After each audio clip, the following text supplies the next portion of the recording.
సందర్భంగా మంత్రి నారాయణ గారు మా చిత్తూరు నియోజకవర్గ పర్యటనకు వచ్చి ఇక్కడ ఉన్న మున్సిపల్లోని సమస్యలన్నిటినీ నేరుగా వీక్షించడం జరిగింది.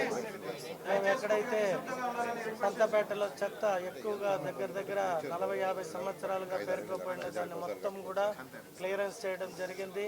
సో అక్కడ పోయి దాన్ని విజిట్ చేసి తర్వాత చిత్తూరు పట్టణంలో అన్ని రోడ్లు ఏవేవైతే వైడనింగ్ చేస్తున్నామో వాటన్నిటినీ కూడా చూశారు. అలాగే వాటర్ సమస్య పైన అడవిపల్లి నుండి ఏదైతే పైప్ లైన్ తీసుకొని వచ్చి వాటర్ కనెక్ట్ చేస్తున్నామో వాటన్నిటిని కూడా ఇవాళ పొద్దున్నేసి ఇప్పటిదాకా చూడడం జరిగింది. ప్లస్ అధికారులతో రివ్యూ పెట్టారు. అలాగే మాకు ఇప్పుడు డ్రైన్స్ పైన కానీ మేము కొన్నిటిని ప్రపోజ్ చేసిన వాటి అన్నిటికీ కూడా సానుకూలంగా స్పందించినందుకు మంత్రి గారికి ప్రత్యేక ధన్యవాదాలు తెలియజేసుకుంటున్నాం. అలాగే ఇంకొన్ని సమస్యలను అడిగిన వాటిని ముఖ్యమంత్రి దృష్టిలో పెట్టి వాటిని కూడా రానున్న రోజుల్లో పూర్తి చేసే విధంగా చర్యలు తీసుకుంటామని తెలియజేశారు. కావున చిత్తూరు ప్రజలందరి తరపున మంత్రి గారికి ప్రత్యేక ధన్యవాదాలు తెలియజేశారు.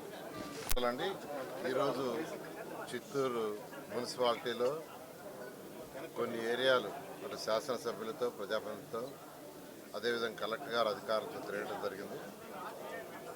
అన్నిటికంటే ముఖ్యంగా ఒక మున్సిపాలిటీ అంటే ప్రజలు ఫస్ట్ కోరుకునేది తాగటానికి స్వచ్ఛమైన వాటరు, తర్వాత ప్రతిరోజు ఇంటి నుంచి వచ్చే చెత్త ఏదైతే సాలిడ్ వేస్ట్ ఉందో దాన్ని బయటికి పంపించడం, తర్వాత ఏదైతే యూజ్డ్ వాటర్ బాత్రూంలో కానీ కిచెన్లో కానీ టాయిలెట్స్లో కానీ వాడిన వాటర్ని ట్రీట్ చేసి డ్రైన్స్ ద్వారా పంపించడానికి చక్కటి డ్రైన్స్, తర్వాత రోడ్లు, లైట్స్, ఇవైన తర్వాత నెక్స్ట్ ప్రజలు కోరుకునేది పార్కులు, schools, hospitals, community halls and other facilities.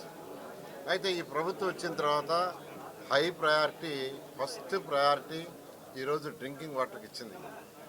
Governor ముఖ్యమంత్రి గారు ఒకటే చెప్పారు, ప్రతి ఇంటికి ట్యాప్ కనెక్షన్ ఇవ్వాలి, అది కూడా ట్రీటెడ్ వాటర్ ఇవ్వాలి, అది కూడా సర్ఫేస్ నుంచి వాటర్ డ్రా చేయాలి, బోర్ల నుంచి కాదు అని చెప్తే ఈరోజు అటు కేంద్ర ప్రభుత్వం రాష్ట్ర ప్రభుత్వం రెండు కలిపి 14,000 కోట్లతో టెండర్లు పిలిచాము.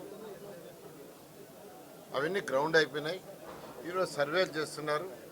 బహుశా రాబోయే 2 సంవత్సరాలు పూర్తి అయ్యేటట్టుగా యాక్చువల్గా టెండర్లు పిలవటం జరిగింది. ఈరోజు మన చిత్తూరు మున్సిపాలిటీ తీసుకుంటే చిత్తూరు మున్సిపాలిటీలో ఈరోజు అమృతలో 29.7 కోట్లతో టెండర్లు పిలిచాం. అదేవిధంగా అర్బన్ ఇన్ఫ్రాస్ట్రక్చర్ డెవలప్మెంట్ బ్యాంక్ కింద 53.24 కోట్లతో టెండర్ పిలిచాం వాటర్కి. అవి జరుగుతూ ఉన్నాయి. అయితే వాటర్ ఇచ్చిన తర్వాత అది యూజ్డ్ వాటర్ అంటే బాత్రూముల్లో, టాయిలెట్స్లో, కిచెన్ నుంచి మళ్ళీ వాటర్ బయటకు వస్తుంది. దాన్ని ట్రీట్ చేసి బయటికి పంపించకుండా, ట్రీట్ చేయకుండా డైరెక్ట్గా మళ్ళీ కెనాల్స్లో వదిలితే దానివల్ల అనేక రోగాలు వస్తాయి. అందుకని గవర్నర్ ముఖ్యమంత్రి గారు ప్రతి నీటి బొట్టుని, యూజ్డ్ వాటర్ని ట్రీట్ చేసి పంపించాలంటే ఈరోజు ఈ యొక్క మున్సిపాలిటీకి, చిత్తూరు మున్సిపాలిటీకి ఎస్టీపీలు పెట్టాం. ఆ ఎస్టీపీలకి అమృతలోను మరియు అదర్స్ దాంట్లో కలిసి 39.21 కోట్లు, అమృత్ అండ్ స్వచ్ఛ భారత్ ఈ రెండిట్లో కలిసి 39.2 కోట్లతో శాంక్షన్ చేసాం. అవి కూడా టెండర్లు అయిపోయినాయి.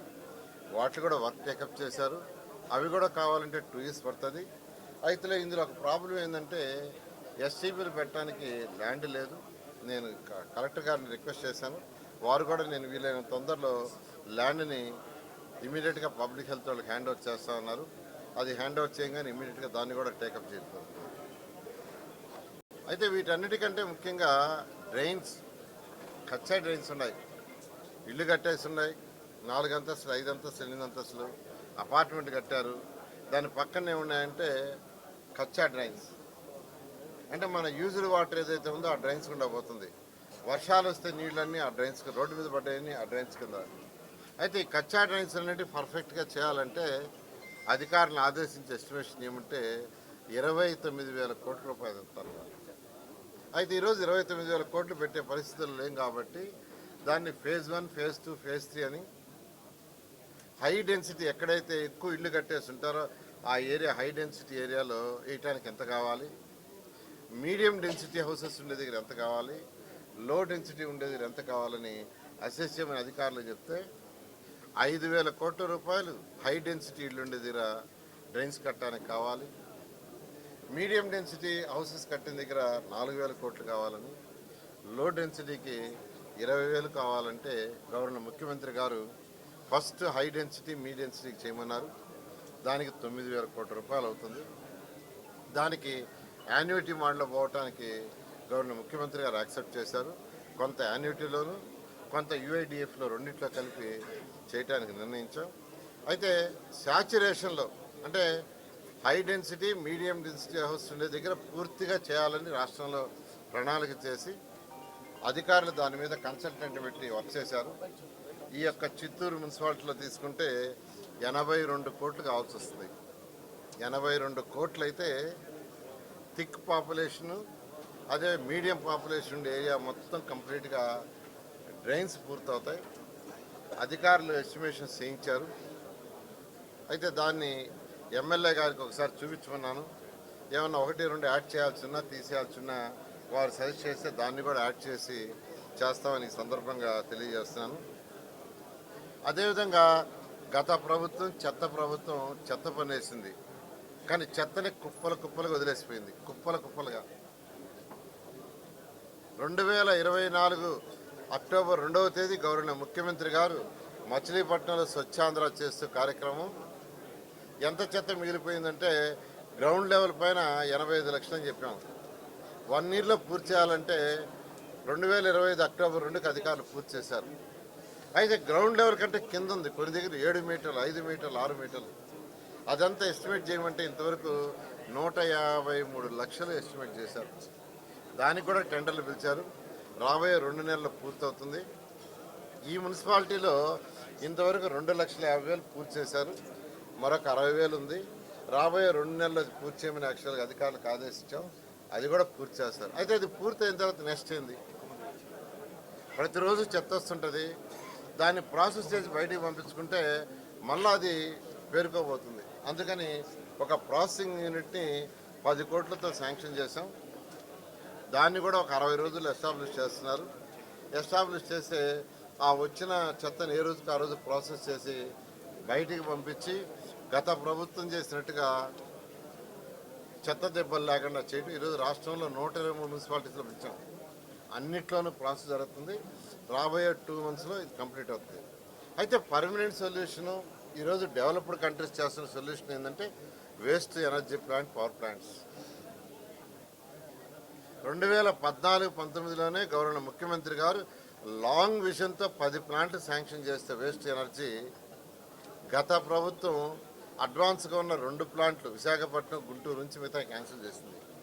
అవగాహన లేక ఆ 10 ప్లాంట్లు అయిపోయి ఉంటే ఈ రాష్ట్రంలో రోజు వచ్చే 7 లక్షల టన్నుల్లో 7,000 టన్నుల్లో 6,500 టన్నులు ఆ ప్లాంట్కి పోయేది. ఆ ప్లాంట్లో బర్న్ అయిపోయేది, ఎలక్ట్రిసిటీ ప్రొడ్యూస్ అయ్యేది. ఈరోజు గుంటూరులో 1,400 టన్నులు ప్రతిరోజు బర్న్ చేసి ఎలక్ట్రిసిటీ ప్రొడ్యూస్ చేస్తున్నారు. విశాఖపట్నంలో 1,400 టన్నులు బర్న్ చేస్తూ ఎలక్ట్రిసిటీ ప్రొడ్యూస్ చేస్తున్నారు. అందుకే మరొక 6 ప్లాంట్లు శాంక్షన్ చేశారు. కడప, కర్నూలు, కాకినాడ, నెల్లూరు, తిరుపతి మరియు విజయవాడ. ఈ 6 ప్లాంట్లు వస్తే 7,000 టన్నులు 6,500 టన్నులు పోతుంది.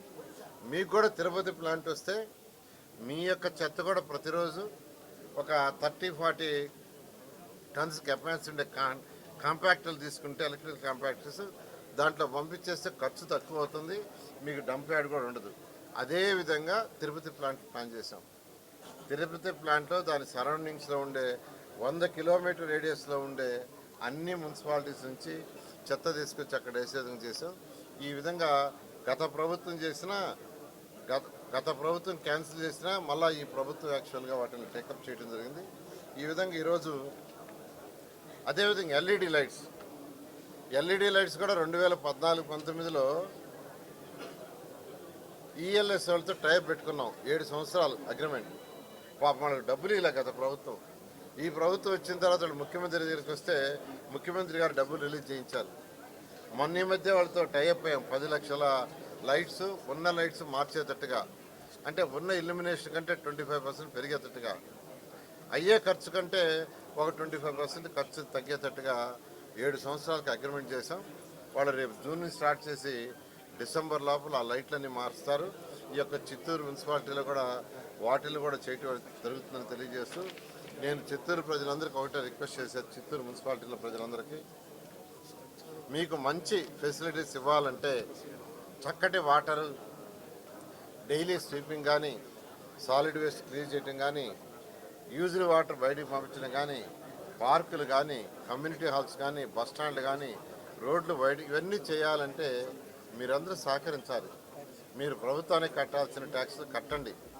అండర్ అసెస్మెంట్ ఎవరైనా ఉంటే అసెస్మెంట్ చేయించుకోండి. అసలు అసెస్మెంటే లేకుండా ఉంటే చేయండి. మీరందరూ అది చేస్తే మున్సిపాలిటీ చక్కటి ఫెసిలిటీస్ మీకు అందరికి ఇస్తుంది. ఖజానా ఖాళీ అయినా గత ప్రభుత్వం 10 లక్షల కోట్లు అప్పు చేసిపోయినా గౌరవ ముఖ్యమంత్రి గారు వారికి ఉన్న అపార అనుమతితో ఈ ప్రాజెక్టులన్నింటినీ టేకప్ చేశారు. అవన్నీ చేయమన్నారు. దానికి ఫైనాన్స్ అడ్జస్ట్ చేస్తున్నారు. ఇవన్నీ కూడా అడ్జస్ట్ చేసి రాబోయే 2 సంవత్సరాల్లో ఇప్పుడు ఉన్నదానికంటే ఈ యొక్క ఫెసిలిటీస్ని ఎన్నో రెట్లు పెంచుతామని అందరికీ తెలియజేస్తాం. Thank you.